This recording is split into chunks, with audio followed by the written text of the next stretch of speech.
Bonjour Laurence, bonjour Patrick. Bonjour. Bonjour. Merci d'avoir accepté de nous rencontrer dans le cadre de ce MOOC dédié à la gestion comptable et à l'analyse financière. Est-ce que vous pouvez vous présenter chacun à tour de rôle et expliquer les raisons de votre engagement associatif au sein du Centre social Ossolan de Morenx?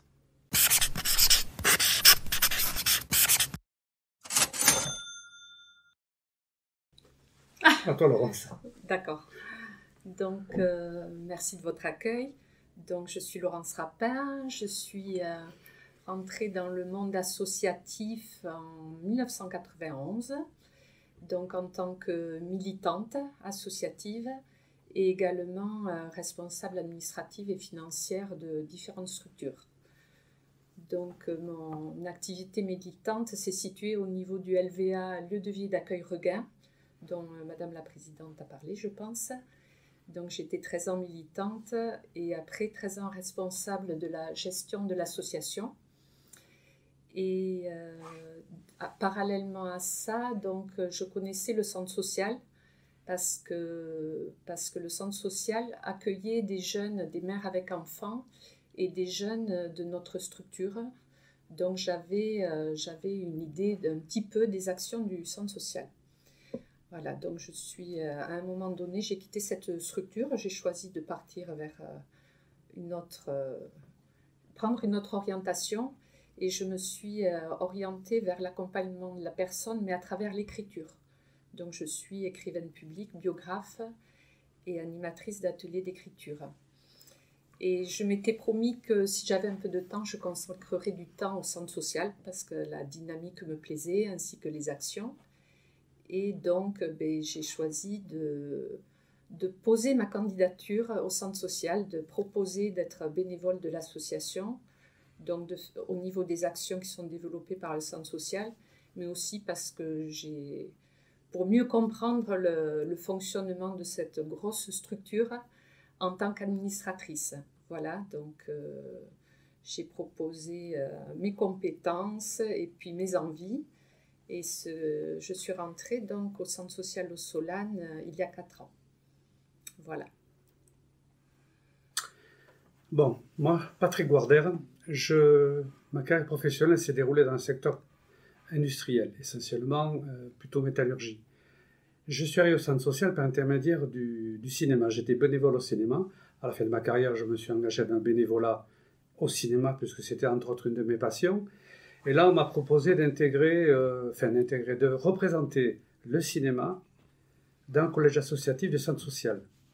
Donc, je me suis présenté et j'ai découvert le centre social. Pour moi, c'était quelque chose qui était totalement étranger. Je savais que le centre social, on y faisait de l'activité loisir, mais en dehors de cela, j'ignorais totalement la dimension et ce qui pouvait se faire dans cette grande maison. Enfin, ce que j'ai découvert après être une grande maison, en fait. Et donc, je suis arrivé au centre social par l'intermédiaire donc du cinéma. Je suis toujours bénévole au cinéma, à l'association qui exploite ce cinéma de Morenx. Et là, j'ai appris à arriver au centre social, j'ai appris à connaître le centre social, à connaître son investissement dans la société, dans la vie collective, sa vision de la démocratie, de la justice sociale et de la solidarité. Et au bout de 3 ans de pratique, entre guillemets, dans le CA et en tant que membre du bureau, Marie-Claude, la présidente, m'a proposé donc le poste de trésorier où je suis actuellement.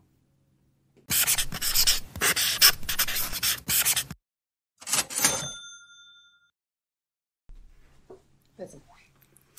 Alors en fait, pour moi, tout ce qui était trésorier, le métier entre guillemets de trésorier, ou la fonction de trésorier en tant que bénévole administrateur, c'était quelque chose qui était nouvelle pour moi. Donc pour arriver à m'intégrer dans ce poste-là et à avoir une action au centre social dans ce poste-là, j'ai donc suivi des formations, ou des formations internes, ou des formations externes. Alors des formations concernant évidemment la gestion, des formations sur la fiscalité des associations, sur le financement, sur les appels à projets, différentes formations qui m'ont permis de mieux connaître ce poste-là et donc le fonctionnement du centre social en termes de gestion. pour toi, Laurence? Par rapport à quand je suis arrivée ici, pour moi c'était assez simple en fait, parce que j'avais vraiment beaucoup d'expérience au niveau de la gestion administrative et financière. Et ce que je veux souligner, c'est que Patrick, vraiment tu as intégré tout ce dont ça relève. Je trouve que c'est quand même assez complexe. Et tu t'y es mis, tu t'es jeté dans le bain très facilement, mais je pense aussi parce que soutenu par une équipe de direction, une comptable qui est d'une bienveillance absolue et qui répond à toutes les questions que l'on peut se poser. C'est vrai qu'il y a voilà, donc la présidente, le directeur et elle qui ont été d'un grand soutien par rapport à ça. Effectivement, tu insistes sur le fait du soutien de la formation. Et je pense que c'était, bien sûr, c'est indispensable, nécessaire, indispensable, bien sûr, mais c'était vraiment la clé de voûte, quoi. Pour que ça fonctionne, du moins ce qui me concerne, il fallait qu'il y ait derrière à la fois de la formation et à la fois un soutien. Parce que c'est un poste que je n'aurais pas pu, vu la structure du centre social, que je n'aurais pas pu tenir. C'était trop complexe par rapport à ce que moi, jusqu'alors, mon expérience professionnelle.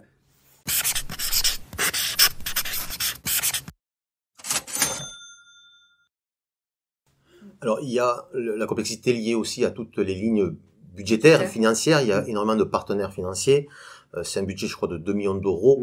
Donc, du coup, qui demande effectivement d'avoir des connaissances sur la comptabilité analytique, sur ça, à savoir comment le budget est composé à travers...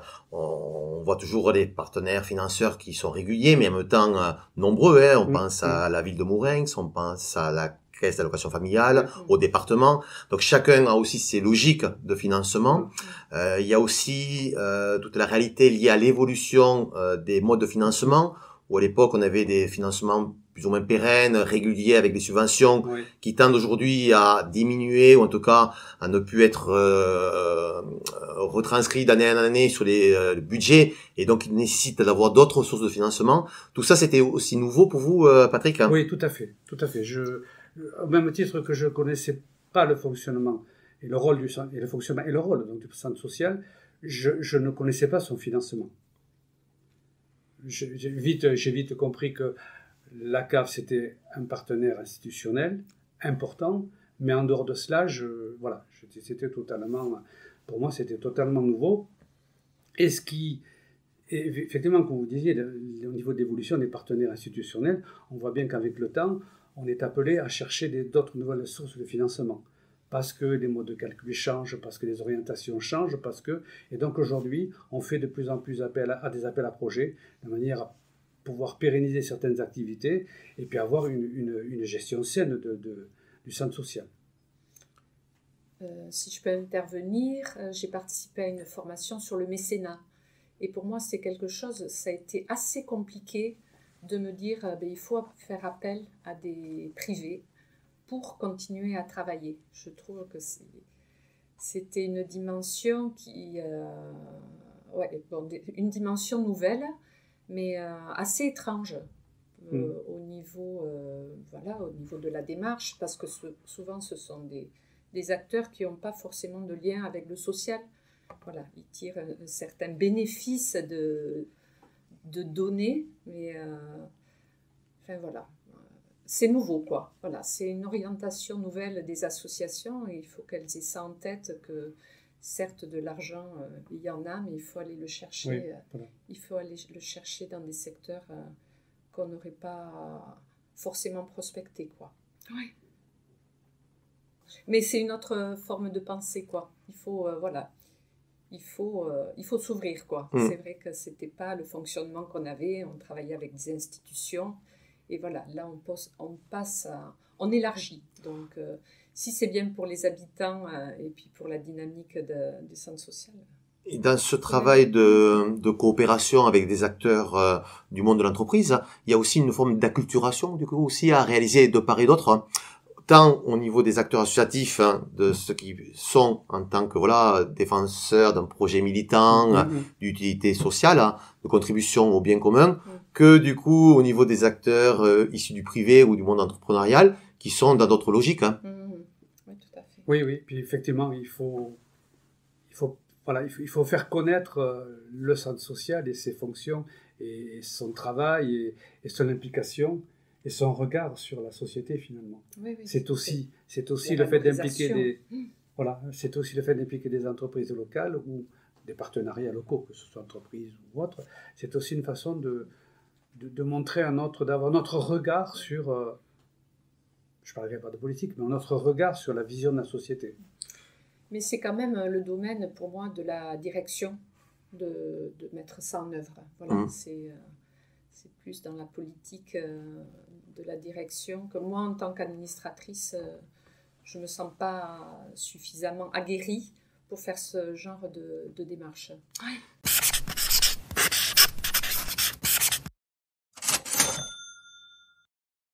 Quels sont les outils que vous mobilisez en interne pour réaliser le budget prévisionnel, notamment pour les partenaires financeurs?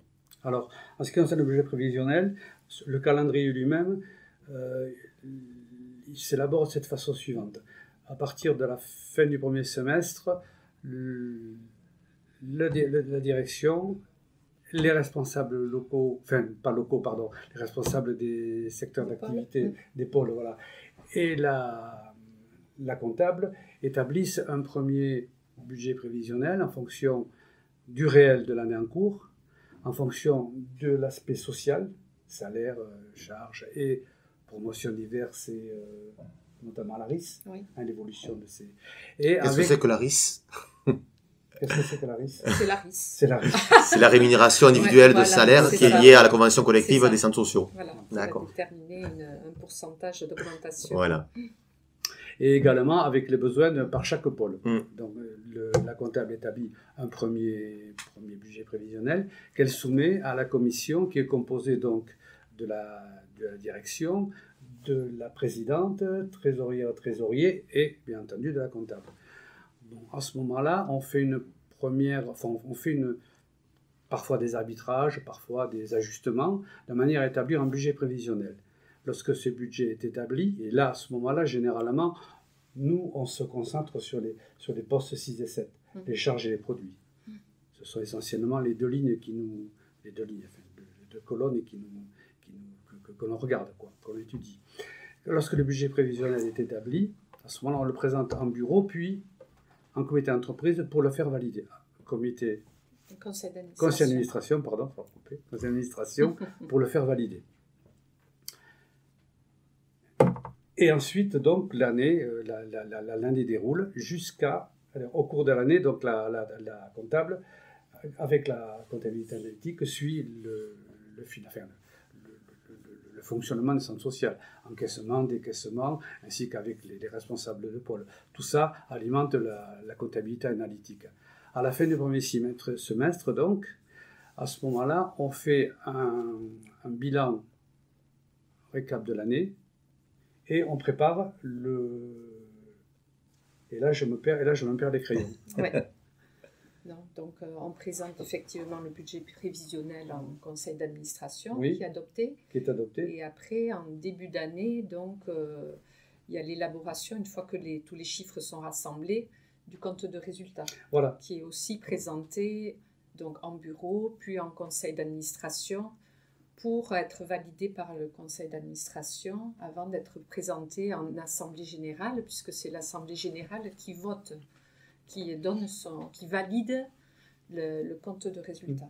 Ouais, voilà. Donc en fait, il y a les deux temps forts, le budget prévisionnel et le compte de résultat. À l'assemblée générale, donc, comme vous avez dû l'évoquer, il y a également le bilan qui est proposé, le bilan financier, qui est proposé par l'expert comptable et validé par le commissaire aux comptes.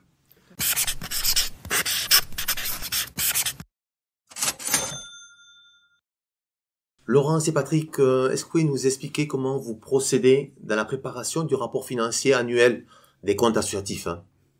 Oui, donc alors, le quatrième temps fort de la commission finances, c'est justement de préparer le rapport financier. Le rapport financier qui sera ensuite proposé à l'Assemblée générale. Le rapport financier, donc, il se fait à partir du réel de l'année. Il se fait aussi à partir des indications données par la direction et l'expert comptable, qui nous permet de valider, de voir l'évolution d'évolution des produits et des charges au cours de l'année sur les différents pôles d'activité, afin de préparer pour l'Assemblée générale ce rapport financier qui est proposé donc aux administrateurs. Voilà, c'est une autre lecture en fait. Quand on présente le rapport financier, on n'est pas avec les tableaux qu'on présente habituellement au conseil d'administration et en bureau. Donc c'est la mise en mots de toute une année, en s'appuyant aussi sur des graphiques qui sont concoctés par l'équipe salariée, des camemberts, des graphiques en barre, enfin toutes sortes de schémas qui permettent aux gens de visualiser en fait où on en est quoi. Voilà, Visualiser aussi les engagements des financeurs, puisqu'on a énormément de partenaires. Donc ils peuvent repérer là où on est un peu plus critique par rapport à l'année précédente. Voilà. Donc on est dans une traduction qui va permettre, qui s'appuie bien sûr sur les chiffres, sur les variations qu'on dit, les pourcentages de variation d'une année sur l'autre, et qui va permettre aux personnes de visualiser où en est le centre social, comment elle a travaillé, et de donner son aval au compte de l'association. Voilà. On peut dire ça comme ça. Donc il y a dans ce rapport financier une répartition financière par financeur du coup. Quelle est la part de chaque financeur dans le budget? Oui. Une ventilation, on peut dire aussi par secteur du coup, comment le budget est affecté sur chaque secteur. Et puis du coup une évolution comparative de ce qu'on appelle les charges et les produits qui permettent de voir un petit peu comment tout au long de l'année il y a eu une réalisation par rapport à des comparaisons effectivement sur les années précédentes notamment. Tout à fait. C'est ça. Voir l'évolution aussi de l'activité par rapport au personnel. On voit aussi, ça permet de mesurer qu'on demande beaucoup aux salariés de s'investir beaucoup, même en ayant une augmentation d'activité, sans avoir forcément de recrutement possible. Enfin, ça permet aussi de mesurer quelle est l'implication de chacun, quoi, en fait, salarié et administrateur. Enfin, on espère en tout cas. Par rapport à ça, je voulais dire que moi, c'est un peu mon cheval de bataille, qui est une formation comptable. C'est de dire que les chiffres, l'argent, c'est pas des gros mots. En fait, quand on présente des comptes, quand on en vient à dire, bon, ça y est, c'est la présentation des comptes, qu'on voit des mines qui s'allongent, parce que les gens, ils ont peur de ne pas suivre. En fait, c'est de faire de ce moment comptable quelque chose de très vivant. Et que les gens comprennent que chaque variation sur chaque ligne, en fait, ça correspond à quelque chose de la réalité. Voilà. Et quand les gens posent des questions lors d'un conseil d'administration, c'est une petite victoire quand même. Ça veut dire que voilà, ils sont là et puis et du coup ils vont pouvoir voter en fait en connaissance de cause, quoi. Parce que c'est bien de faire confiance, mais il faut aussi savoir sur quoi on s'appuie pour donner son vote. Ouais.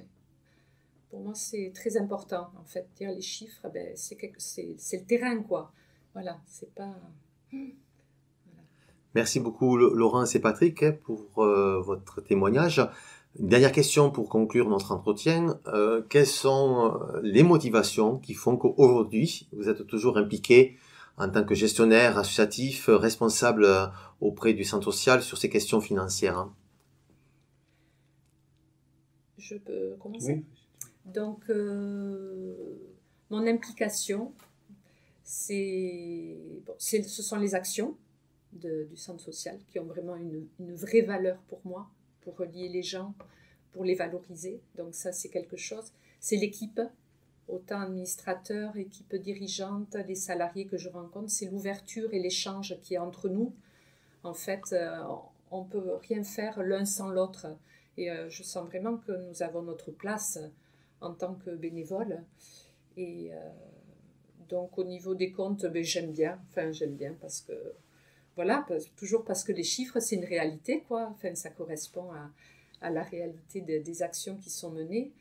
Et ensuite, j'ai dû me désengager de ce que je faisais au niveau bénévolat, soutien scolaire et pôle formation, parce que mon activité s'est développée. Mais nous avons, l'équipe dirigeante s'est profitée des compétences des uns et des autres et nous a proposé de valoriser d'autres compétences, toi en tant que photographe, si Oui, je peux voilà. le dire, Oui. voilà, et moi en tant que biographe, pour mettre en place d'autres actions en parallèle. Donc ça continue à alimenter le plaisir que j'ai à fréquenter le centre social, et voilà, et à participer à sa vie, quoi. Ouais, voilà. Alors, en ce qui me concerne, comme je disais tout précédemment, moi, que je suis entré au centre social, j'ai découvert un autre monde, un autre univers. C'était quelque chose sur lequel j'étais pas du tout placé. Et j'ai découvert aussi autre façon de fonctionner, entre guillemets. C'est-à-dire ce tandem bénévole salarié, c'est quelque chose qui était nouveau et qui est d'autant plus renforcé par la politique ici du centre social.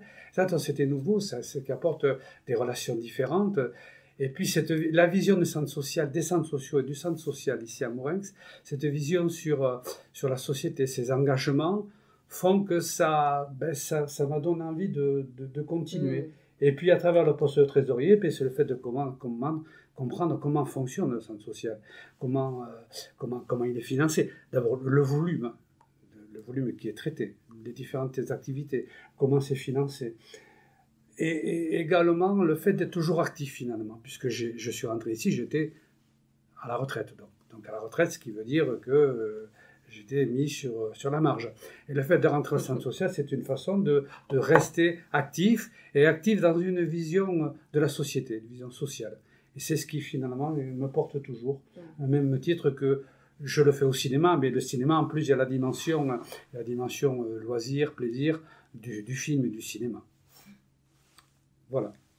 Merci beaucoup Laurence, merci Patrick, et puis bonne continuation et restez motivés et impliqués au sein du centre social. Merci à vous. Merci à vous. Merci Patrick.